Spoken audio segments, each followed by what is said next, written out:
You're listening to the Junto Podcast, a podcast about leadership, faith, community, and pretty much anything else that you want to talk about. Visit us at www.juntopodcast.com. That's JUNTO podcast.com.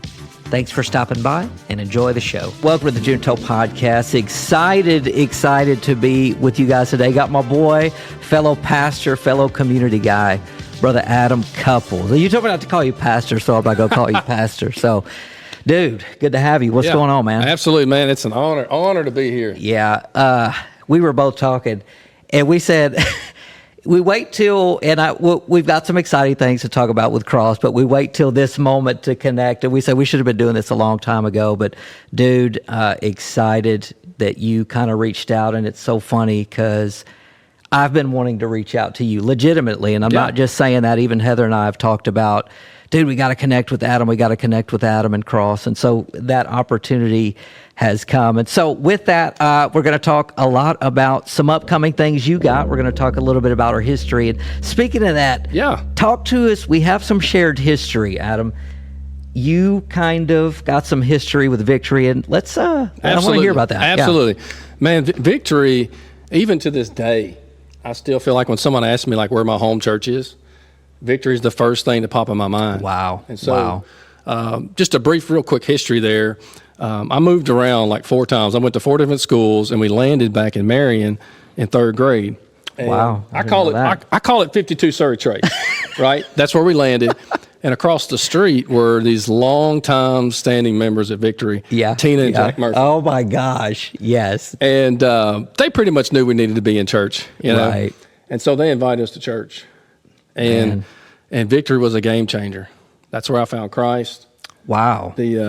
The children's minister at the time, Miss Sandra Papp, she's gone to be with the Lord. She shared the gospel with us. I didn't realize that's where you got saved, dude. Yeah. Like, wow. Mm-hmm. That's where we got saved. She shared the gospel, and you know, I think Pastor Mike, for the longest time, I had no idea. He had me serving in all these different areas. Yeah. And I mean, he mentored me. He put men around me to just kind of help, you know, be those father figures. Wow. And just growing up, I didn't consider myself as somebody who was going to go into ministry, but I think Mike always knew. Amen. And so, I mean, I'm at church hanging out in the sound booth, you know, eating donuts with Chat Gaddis. Right, exactly. My boy. I could go on forever about Chat. Having fun with Chat, right? Yeah. And then all of a sudden, you know, Mike's got me up there with those, remember those old school projectors? Oh, do I? They had the little clear sheets and everything. Oh, yeah, absolutely. Like overhead projectors. The overhead. Yeah. So Mike's got me doing stuff like that. Yeah. And anyway, long story short, Victory is always going to be home. It's a special place to me, and that's where I got my foundation. And I've had people tell me many times, it's like, man, you got a lot of Mike in you. Well, that's because he's like a spiritual father to me. Wow, dude, that's awesome. See, I'm learning stuff right now, and I knew you had a past, but man, I didn't realize that's where you found the Lord. And so we know without that salvation experience, dude, that, I mean, that's where it all begins. Yeah. And so Heather was, we found this. And I'm gonna put this close up. So Heather was digging around one of the rooms the other day. She said, "Oh my gosh!" She said, "I found a picture. Check that out, bro. Dude, look at you. Where was that? That is a blast from the past. Oh my gosh, that is our youth group, dude. Was that Hot Springs? Where was that? You remember? Where did we go? Oh my gosh, there's Drew, man. Is it? Yeah, Drew's in there. That's exactly Drew. Right. My boy's holding the old Gatsby gun. My dude, gosh, that is funny, dude. But yeah, she stumbled upon that. I didn't know if that's something you would want to keep, but we were going to offer that to you if you wanted to. This is a classic. That's man. it, dude. It's like, how old were you in that picture, by the way? Man, let's see. Looking at the age of Nathan in there, man, we were probably just early teens, man. Gosh, early dude. teens. Wow. Because there's Lindsay. Yeah. Oh my gosh. Isn't that wild? Yeah. This is a cool surprise. And dude, the fact that we never see that, and we had scheduled this, and then Heather finds it, it was like a God thing. We're like, oh my gosh, it was meant to be. And so I wanted to share that with you. And man, you know, here we are, grown folk now. I've been on staff with Victory 15 years. Yeah. You have gone on to since plant Cross Community. What year did you guys plant Cross, by the way? We started Cross. We opened June 1st of 2014, Wow. which is the exact time they tell you not to to start. plant a church. We didn't know that back What's then. wrong with us, dude? Yeah. That's funny. 2014, Yep. you were located, what, off James Mill or? Yes. So we had this metal building. It was just a warehouse out there. Right. And I Got you. remember Steve Lackey. I said, "Hey man, can we rent one of your buildings?" And he just kind of looked funny at me. He's like, "I mean, you can, Al, But why? you No. know." But that's all we could afford. It was $950. Unreal, dude. It was $950 a month for 4,500 square feet. Dang. It's just a Wow. warehouse. Bro, that's almost unbeatable. I'm thinking $950 a You month. know? Good Lord. I'm a young buck, and I was like, "Okay, we can do that." Let's do it. Yeah. And Jeremy is so funny, man. Like, you know, you've worked many different jobs too. Come on. So I'm working doing Storage Wars like the TV Oh show. my. Because we were He's getting broke. those. That is a trip, dude. And so, like, I would use the bay door in that building, and I would, I'd go off. And by the way, you don't find all the stuff they find on yeah, the show. exactly. Like, it Right. wasn't like that, okay? And so I'd store the stuff there, and that was kind of like my tent making job, like Paul. Wow. So it was crazy. Unreal, man. Yep. 2014, here we are, 2026, and I want to get to what you guys have upcoming, big things going on for Cross right now, but also, yeah.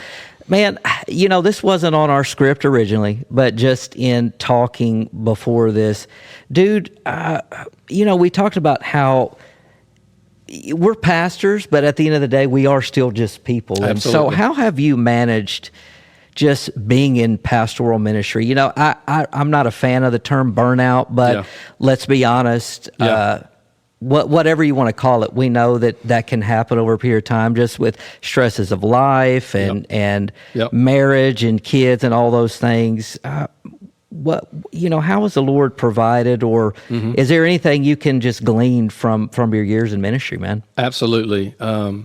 Just being brutally honest, we are just people. That's it. And people don't always know that. They think we can handle more than we can handle. Right. And they kind of put the stamp of Jesus on us, and we're not. Wow. Like, we point to him. My gosh, dude. And I have had seasons where it was like, I can't do anymore. And I think part of that stems from, having a heart that wants to reach people, right?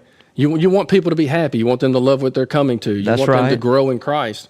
And if you fall into the, I've got to be Jesus to them. My gosh, dude.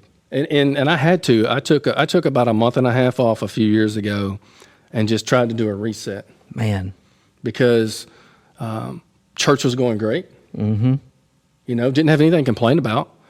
But if you try to carry the cross, it will wear you out. It will wear you out, man, and it's crazy. And it's hard. And just to echo one of the things that you're saying, I'm not the lead pastor. You have the role of lead pastor, so I don't have all of that burden, but I have been in ministry here for 15 years. I think everybody knows that. Heather and I, this is where we are. This is who we are, and we're living out this purpose.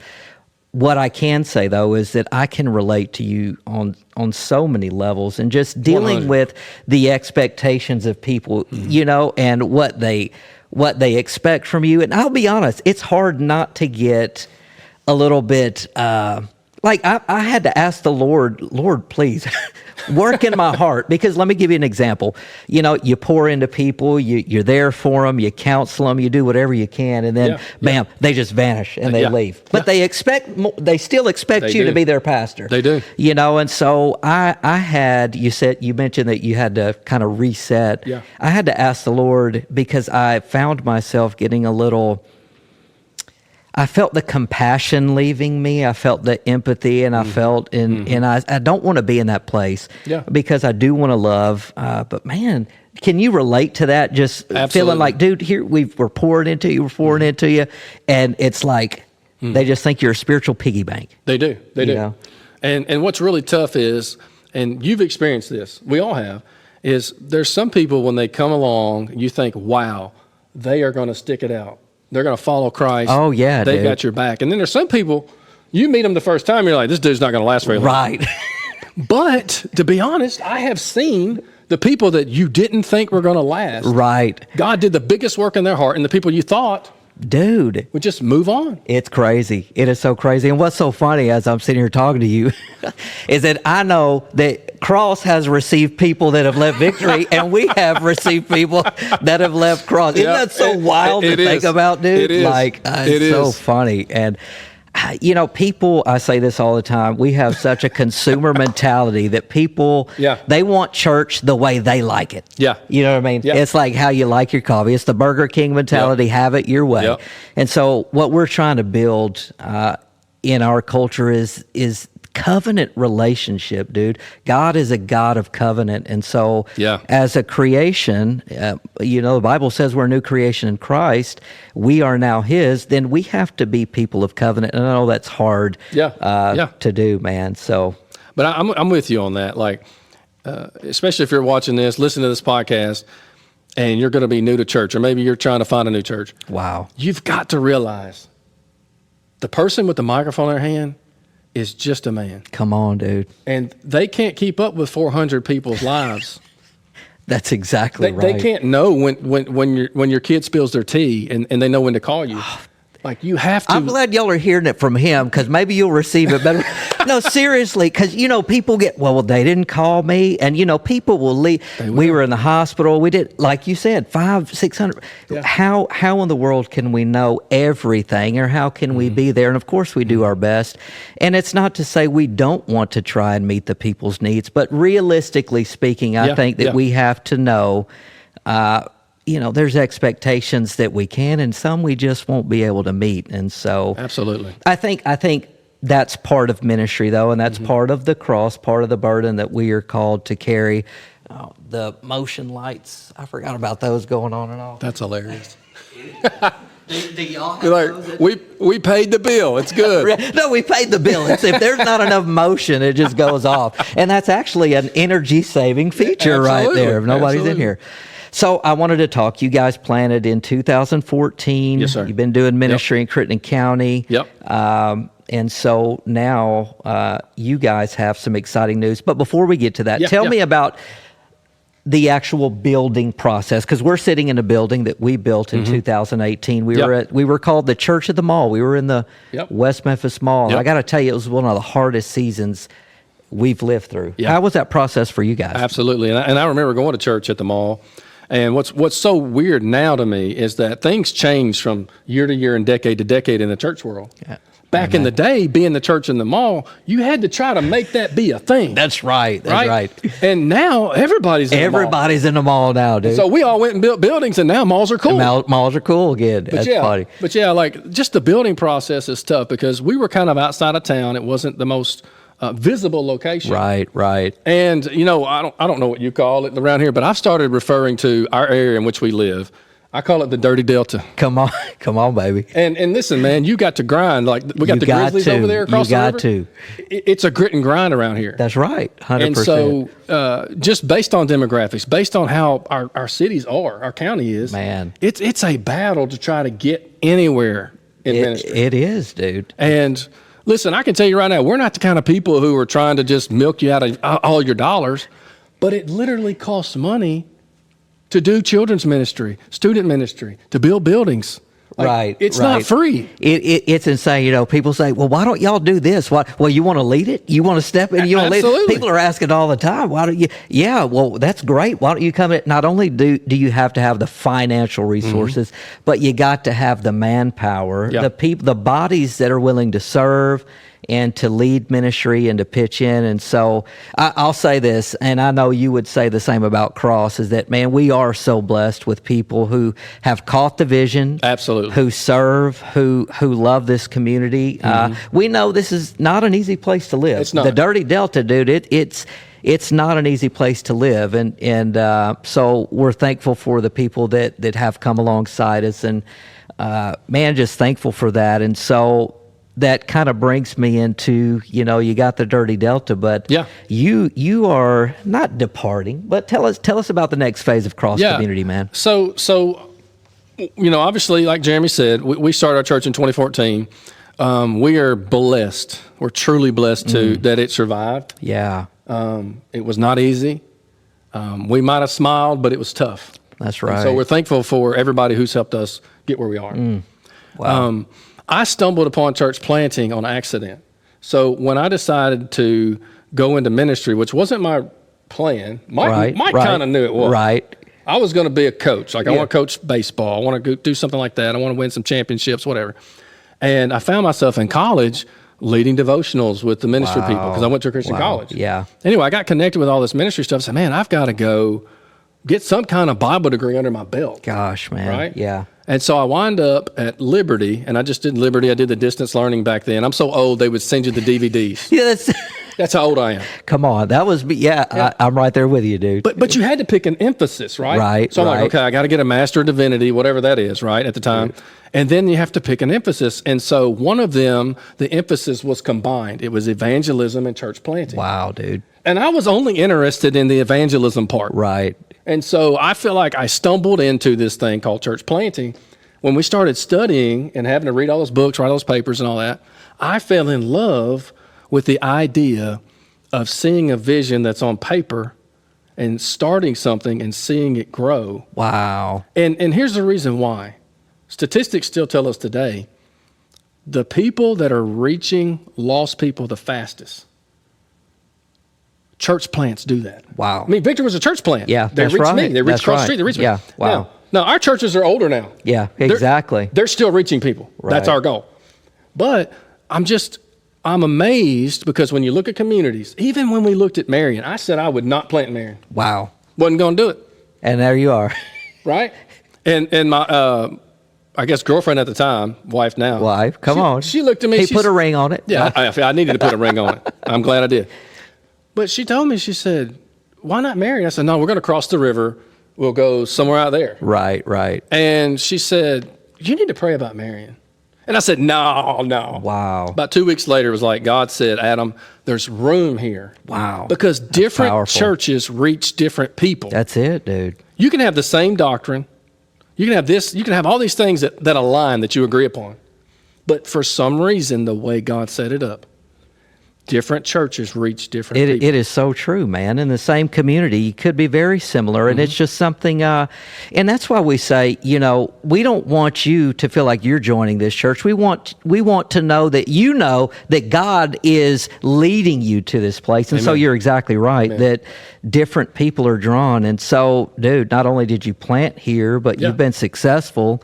And what year did y'all build y'all's building? I think we built ours in 18. So we were blessed because when all the prices jumped because of COVID, Right. we had everything locked in. Wow. So it really took another year extra. So you could Yeah. say 21, if you will. Got you. Because it took a long time. And obviously it was a game changer for us. Wow. And, you go from a much lower payment to now it was a big step of faith. That's right. That's right. And I'm just thankful. I'm thankful that God blessed it. And then I would just answer your question about like church planting. Like, why do we want to do this? I don't know if are you a Top Gun guy? Oh, Top for Gun? sure, bro. Like Top Gun Come Maverick? on. Yeah. I was of so course, yeah. worried they were going to mess it up. No, they didn't mess it up. They didn't mess it up. And I think they're doing another one. I've heard. I've heard that too, and I'm like, don't mess it up, Come y'all. on. Exactly. But there's a part in that movie where this guy's like railing on Tom Cruise, Maverick, right? Yeah, yeah. He's railing on him about you should be a two-star, you should be an admiral by now, and all this. Exactly. And later on in the movie, he's talking to Iceman, and he's just like, man, I'm a pilot. That's right. And we had this goal of starting more campuses. And we would send somebody out. We'd raise a guy up and send him out. And as I kept thinking about it, I had turned 40 a couple years ago. And it kept eating me up. It's like, no, Adam, you're a pilot. Wow. I'm a church planter. Yeah, that's right. That's my DNA. Dang. As Medea says, that's my Dana. That's it. That's it. Come on. And I couldn't leave it alone. The wife couldn't leave it alone. We said we'd never do it again, and never say never. Come on. I learned that I guess you'd say the hard way for sure. And I think we take a lot of things for granted, but I also think you learn a lot through making mistakes. Oh, 100%. And, I'm sure you made your fair share of mistakes, but man, Absolutely. you've also, look what God has done. And so look what you've learned and look at the successes, man. Mm-hmm. It's amazing, honestly, and it's not easy. We went through this process and for us, we were very involved in every aspect of building this building. Heather would wake Yeah. up at 2 a.m. and go, "Oh, we got to order things for the restrooms, hand dispensers," and that. Yeah, Like yeah. literally, we were that involved in the building of the. So the fact that you're willing to do this again, Yeah, yeah. yeah. And are you guys building from scratch or what? Yeah. So what we're doing is we've been going around, my wife and I, and we're meeting with different organizations that help church plants. And so we have been trying to raise some funding to do that. Cross is going to help with my salary, which is very comforting. Awesome. Yes. And where we're moving to is Northwest Arkansas, and that's because there's so much population going that Yes, direction. There's that's a town. right. There's a town called Centerton that we've kind of focused on. A couple years ago, it was the sixth fastest growing city with a population of 20,000 or more. Wow. In the U.S. Wow. And so we tried to see, okay, where's a place that needs a church that's like us? Wow. Because we want to reach those people. That's crazy, We want to dude. reach unreached people. Yeah. And so, yeah, obviously we're trying to raise some funding. It's so important. And it's different. Every context is different. Every culture is different. And so right now we're looking at we're looking at starting in a school. Really? Yeah. Wow. So set up and tear down, which is crazy. But I mean, we just went and picked up a sound system. I flew down, one-way ticket. No way. Down to Texas because I found a sound system down there. No way, dude. And loaded up this truck, man. It drove back. And drove back. That's what you got to do, man. You got to grit and grind. Well, So, you got to grit and grind. But let's just be honest. What you know now, Yeah. compared to what you knew when you started planting Cross. Let's just be honest. Oh, it's crazy. Right? Like, and I know it's still going to be a challenge. It's still going to have its hardships. Man, look what you've learned. And you're right, man. People need the Lord. They do. People need to hear the good news of the gospel. And so the fact that you guys were willing to do that, it's kind of exciting. It excites me a little bit. yeah. And it's not kind of exciting. It is exciting. And I'm excited for you guys. Tell me about Cross Yeah. here. Are you still, I know you said, Yeah. are you still going to kind of be Yeah. in charge to some degree, just got an Absolutely. interim? Or? Absolutely. So what we did this time is we brought a guy in, Ronnie Hughes, who's going to step in. He's kind of like our interim. We call him our interim teaching pastor. Awesome. He's going to carry a lot of the preaching load right now, Yeah. along with some other staff. And I will remain senior pastor, so I'll oversee the campus, but there will be somebody preaching live right here in Marion. Man, awesome. And so, we're not going to forget about one location to the other. Yeah, that's right. And I kind of joke around and say, look, Cross is having a baby. Come on, dude. Right, and we got to surround this new baby with a village. That's it. That's And right. we're not going to stop here in Crittenden County, and we're not going to stop up there. Like we're going to reach as many people as we possibly can for the glory of That's God. right. And you got 5 in mind, right? So 5 Yeah. churches in 10 years? Yes. So we want to have 5 total locations within I'd say 2036. We give ourselves 2036. But here's something we've thought about doing. We're not opposed to starting churches overseas, Wow. right? Yeah. So you've got people groups like we visited Honduras a few years ago. We did a Yeah. mission trip down there. There's places like that truly have a need. Oh, absolutely. and if man. we could help plant churches there, we consider that just as important as here. And we would totally let that be some of our locations. Dude, that's amazing. You're right. I mean, those other countries, we take it for granted what we have here. You say in the South that you might see a church on every corner. It's like Walgreens, right? And Yeah. you can take that for granted, man. Yeah. You can take it for granted. And there are places that don't have the luxury of hearing the good news of the gospel the way we do. And so, dude, that is awesome, man. Excited for you guys. Tell me what your timeline is, and when are you guys thinking you're headed on? So it looks like we're going to be moving in June, sometime in June. Dude. So June is the thing for Wow, us. that's right. That's like we're in May, pretty much. Yeah. It's June. So And the plan is to launch or open the second location, and we're calling it 479 Church. Here's the reason why we didn't call it Cross, because there is a mega church in that vicinity. Got you. And so I'd call them, Jeremy. I'd say, hey, do you mind if we would lease your facility? I'd say, my name's Adam from Cross Church. And they'd say, you're from Cross Church? So they thought I was, yeah, I thought you were the big time. Yeah, I thought I was Ronnie Floyd or something. And so anyway, we call it 479 Church. Kind of like you got the 901 as a thing over That's here. right. That's And right. It's a thing. That's it. And so we're looking at launching September 13th. Got it. Wow. So it's a fun process. I'm still learning. I mean, one of the things I know Jeremy would agree with is that we never stop learning. Like we want to be the best we can at what we do. That's right. So sometimes I joke around. I talk about how dumb my parents used to be until I grew up. Boom. And so I'm finally old enough to say, hey, let's look at what people are doing and how they're doing it. That's right. And let's make sure we do this in a methodical way. Yeah. Well, I mean, you're exactly right. You know, you do think your parents are dumb until you realize, man, my parents actually knew. And we were kind of having that conversation before we hit record, is that, you know, for a long time, my dad, who was in ministry, I didn't understand it for a long time, because at the end of the day, he was just a man, a called and anointed man, but at the same time, he had his struggles. And I didn't realize that till I became a man in ministry, walking through much of what he was going through. And so, dude, I'm encouraged. I'm excited for you guys. And I'm a little bit, I don't know how I felt. I don't know. I'm not jealous, but I'm almost excited. You know how you get excited? I'm like, man, he's going on this, what feels like an adventure. You know, I'm a big Lord of the Rings guy. So it's like the adventure, you know, the adventure of everything. It sounds like you guys are in the middle of it. I know you're taking some, you got some people helping you out. So we've got to get a group of 45 adults. Like, you got to build the team, you got to get it right, because our goal is to have everything going when we open. Man, that's awesome. Because we want that family of 4 or 5 to come in and they've got something for their kids, their babies, etc. That's right. So they can just get plugged right in. Well, there's a couple from our church that actually, one of them was Elliot Driver and his wife. Their family's moving with us. And so he's an elder at our church, and they found Cross through an egg hunt that we did. It's wild, man. And I didn't even introduce myself to him as pastor. I was just like, hey, my name's Adam. Wow. And so Elliot shows up to church. Long story short, now he's an elder at the church. Now his wife works at Cross. Yeah. And so when we presented this vision, they felt led to go. Wow, man. That's awesome. And I mean, they're actually moving faster than us. I think their house is sold. They're getting ready to go. They're getting ready to go. Yeah, I saw their house went up for sale, and so and that's what you need, man. You need people invested in the vision, and I think that speaks a lot about your leadership too. Let's be honest. You know, people follow people, and we know that they follow the leading of the Lord as well.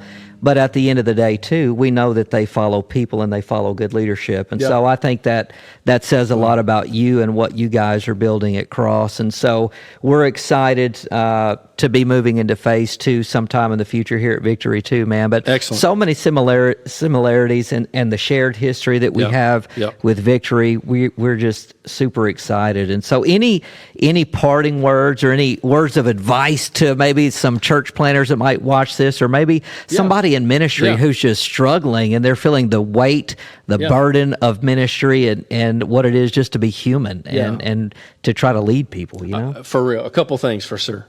Mike always told me, Pastor Mike, when I first got into ministry, he said, Adam, he said, delegate, delegate. Wow. I didn't learn that early on. I should have listened to him, but I do it now. I know that's right. Find capable people, train them. Wow. Give them the task before you give them the title, and let people do ministry. It's not about us. God, dude. Let them serve. Let them grow people. Send people to them. Everybody can be discipled by someone else other than you. That's it. And so I would say, number 1, delegate to capable people. Wow. And that'll get you a little more sleep at night. Come on, dude. But also this too. A lot of people in our local area, right? They think that what we're doing is crazy. You already have a church. Your wife has a great job. Wow. You're a hometown boy. Yeah. Why would you uproot at 42 when you seemingly, in our Americanized version of made it? That's right. Why would you go somewhere else? Why would you uproot and why would you start over? Feels like, you know. Right. Here's what I would challenge. Why is it weird that God would call his people, not just pastors, that he would call them to go? Wow. That shouldn't be weird. Yeah. Now listen, everyone can't go, right? There's a community here we want to reach. That's right. But why is it so, it shouldn't be weird, Jeremy. That's it, man. You know, all the greats in history, in Bible history, you know, God called, many of whom were older and settled. I'm going to walk back here just to make this light come on. Yeah. I'm thinking about Abraham. I'm thinking about Moses, and you're exactly right, dude. I think we do get lost in the comfort of culture sometimes, just like you said, Americanized. Well, why? And the reality of it is that when God puts something on your heart, the Bible says, to the world, it's going to look foolish. Yes. And that's exactly what's happening here. And so God has put a vision in your heart, and your wife has joined in on that and confirmed that. So, it to a lot of people, it looks foolish. And I would just encourage you as a fellow pastor, as a brother in Christ, dude, you know that you have the leading on the Lord. You know that you're being obedient to what He's calling you and your family to do. Yeah. And here's the difference. And I've seen this time and time again, the difference between people who are successful, if you will, and we're talking success in spiritual terms here, but are those who are obedient and willing to listen to the calling of the Lord. A lot of people get called to do things. Very few actually are obedient to what God is calling and asking them to do. That is so good. And so, dude, I want to encourage you guys. I'm excited for you. I learned a lot today just about our shared history. I didn't realize that you came to the Lord through Victory and through Pastor Michael, whom still loves you like son. And who cherishes those years. So we're thankful for that. And so, dude, we're just going to keep on rolling, bro. You know what I mean? I love it. September. Hey, you got to keep us updated. Obviously, if you're looking for a church home, hit Cross Up. We'd love to have you too. What it is, listen, it's not a competition when you say, we know it's going to be the Lord who leads you there. And so with that, we know if you're meant to be there, you'll be there. And if you're meant to be here, you'll be here. But this is what I said when we were texting. It's not about building us up. It's about building up God's community, the heavenly community. And that's really what it's all about, brother. It really is. Excited for you, dude. I appreciate the time, man. Hey, thank you. Absolutely. Thank you, Pastor. Yes, sir. We'll see you next time right here on the Junto Podcast. Be blessed. Thank you for listening to the Junto Podcast. We hope you enjoyed the show. You can find our link to YouTube and social media at juntopodcast.com.